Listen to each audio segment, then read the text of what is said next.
Alright, so today I'm going to be talking about my opinions on Deltarune Chapter 5, as well as my overall feelings about the chapter. I think the start, no, I'll start. I think the start of Deltarune Chapter 5 it's pretty good. I don't have any issues with how the characters are acting per se. I think Susie, Chris, and Noelle are all pretty in character. Maybe with the exception of Rouse, but I'm not going to get into that yet. But I feel like the first part of the game, this festival part, the cutesy Toriel, getting Toriel butter toast, I like it. I think that's not the issue with the chapter when you go into the dark world and help Susie with her date. I spent a lot of time picking out the outfit for Susie. I spent like an hour, and then I realized I'm not even. Susie's barely gonna wear the same way. I'm just gonna fucking pick this, and sadly, I was right. She didn't wear it anyway.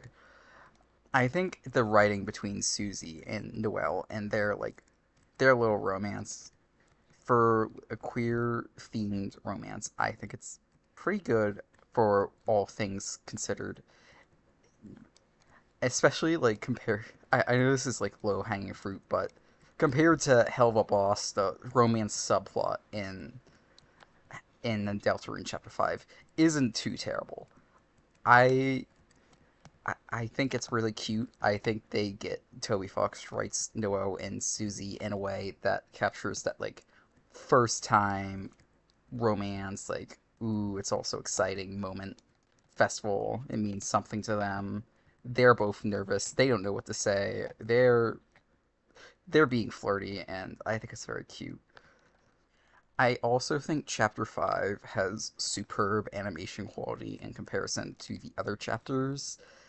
Uh, I, I start to think about this with the way how Susie carries Noelle, the part where Chris creates a dark fountain, the animation, the 2D sprites when you get to the Dark World and you get the feather. I think it's very good. I think it's like a step up from every other chapter, and I think one of the best things Chapter 5 does is the animation. I Aside from the animation, I did have fun talking to people. I think the world building in Chapter 5 is not where it struggles, because you still have the festival goers, the burger pants thing. It wasn't my favorite, but I did think it was funny.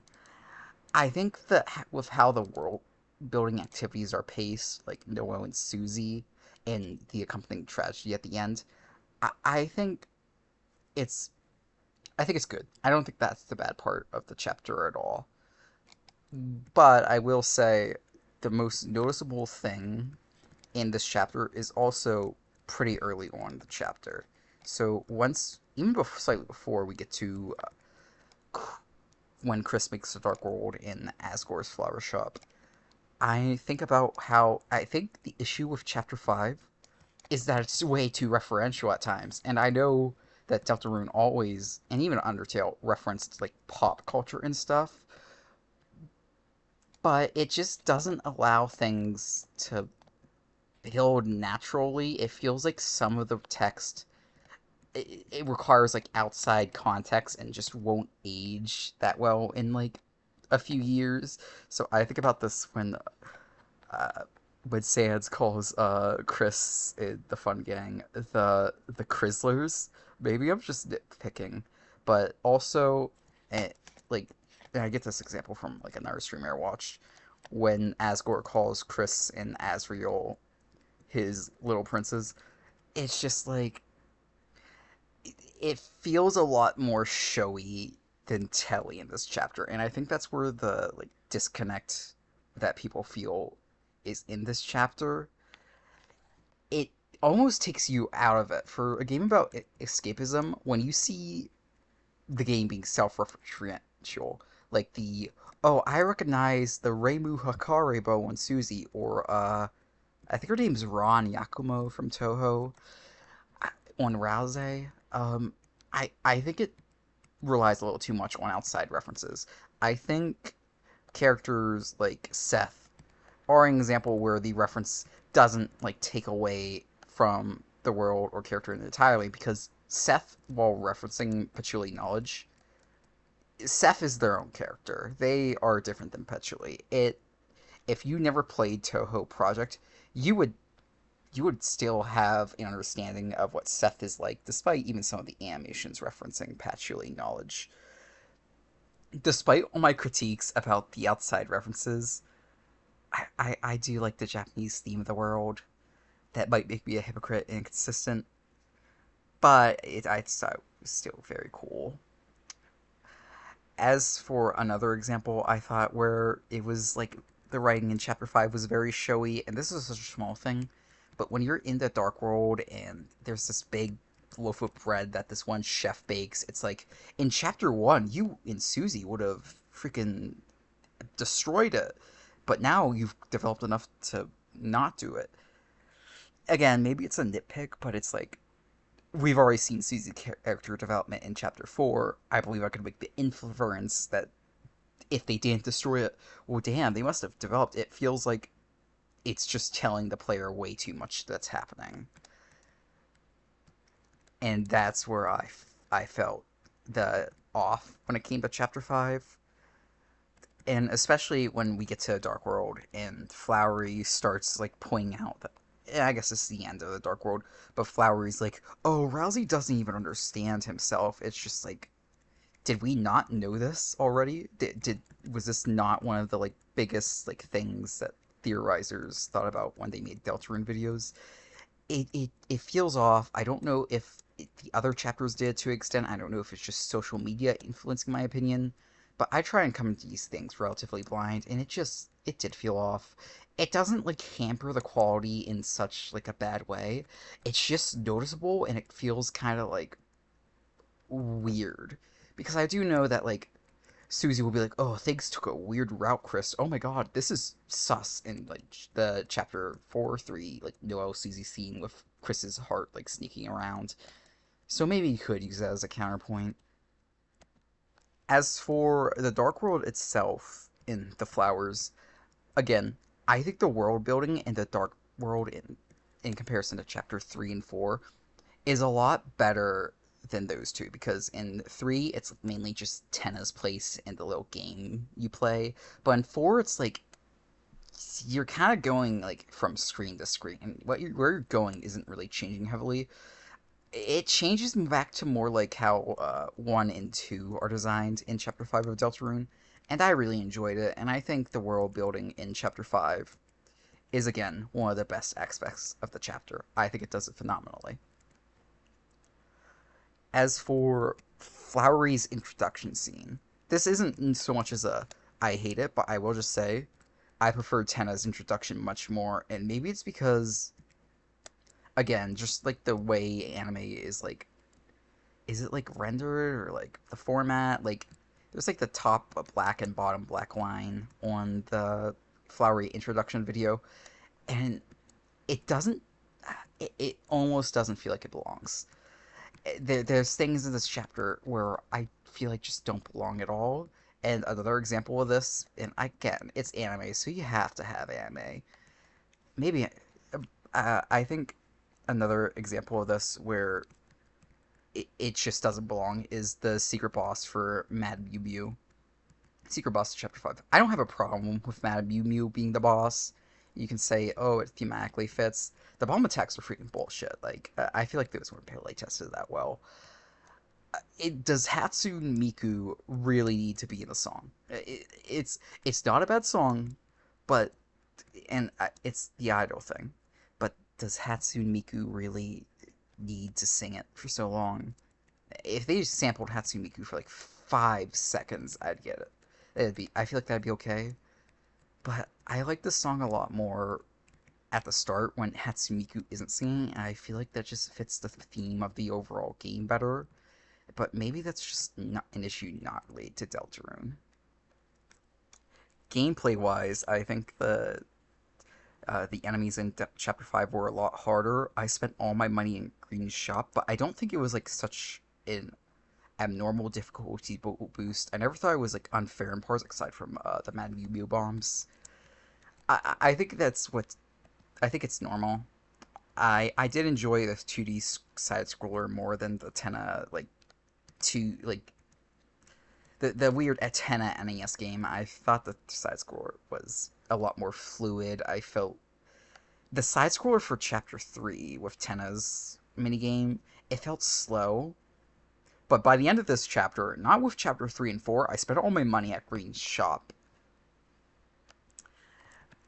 Getting further into the chapter, and maybe I'm skipping a few places here. Sorry, I just stumbled over talking about Rouse because I couldn't clearly articulate what my opinion of him was in this chapter yet.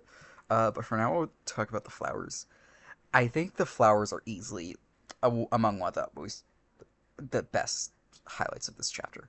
I think they're also one of the best parts of Deltarune as a whole. And I think that's why the world building in this chapter is so good, because you meet different characters with different faults, and you get to see how they interact with each other in the tea cutscenes, as well as the final boss with Flowery.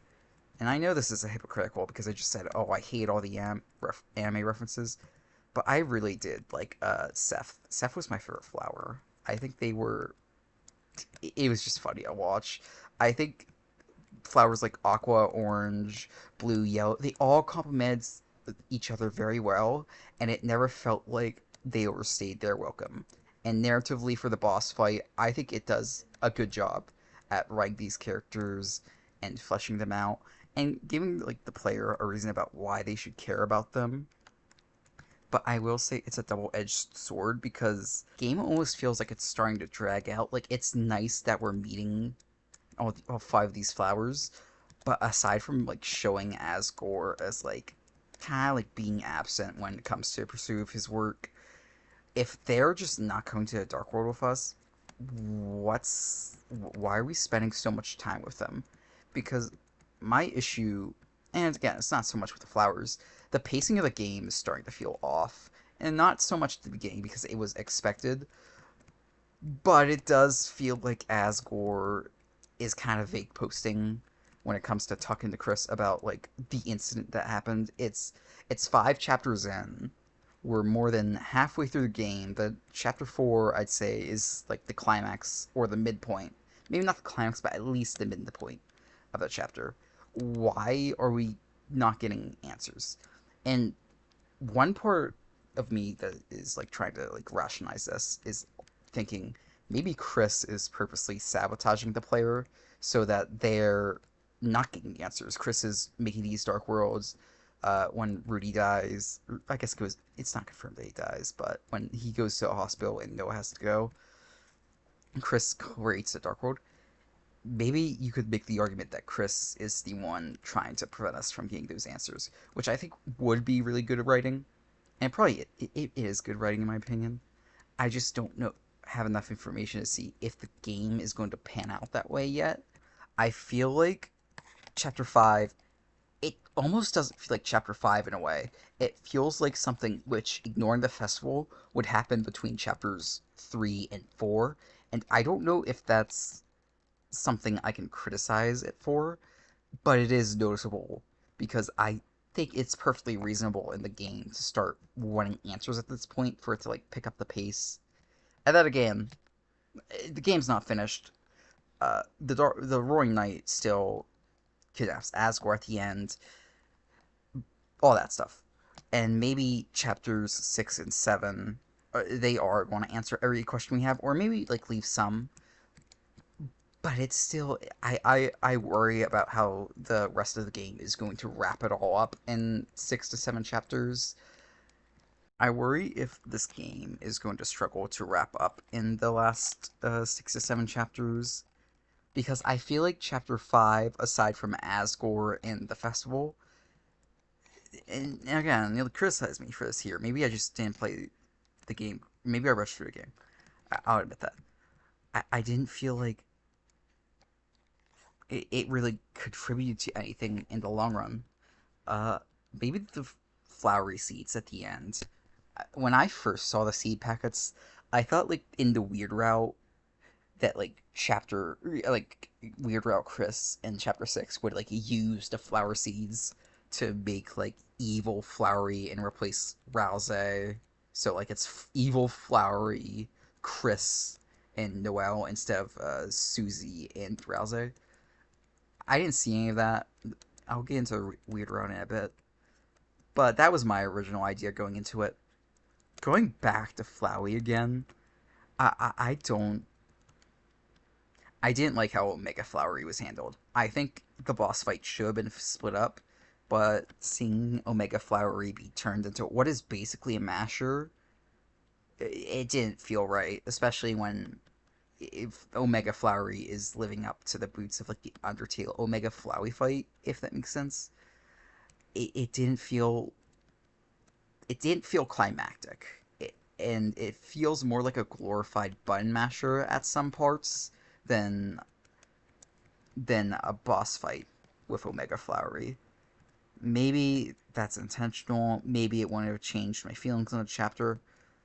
But I still feel like Omega Flowery should have been given a more proper fight.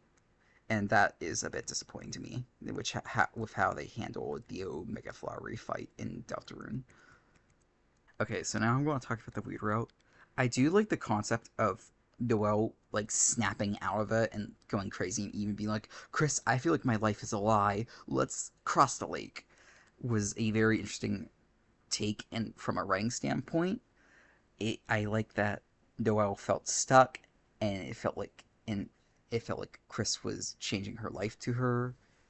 And then I also like how conversely and narratively, Chris didn't want to take Noelle across the lake. Chris was doing everything they could to prevent you, the player, from ruining anything more. But aside from the writing, I think the chapter is way too short.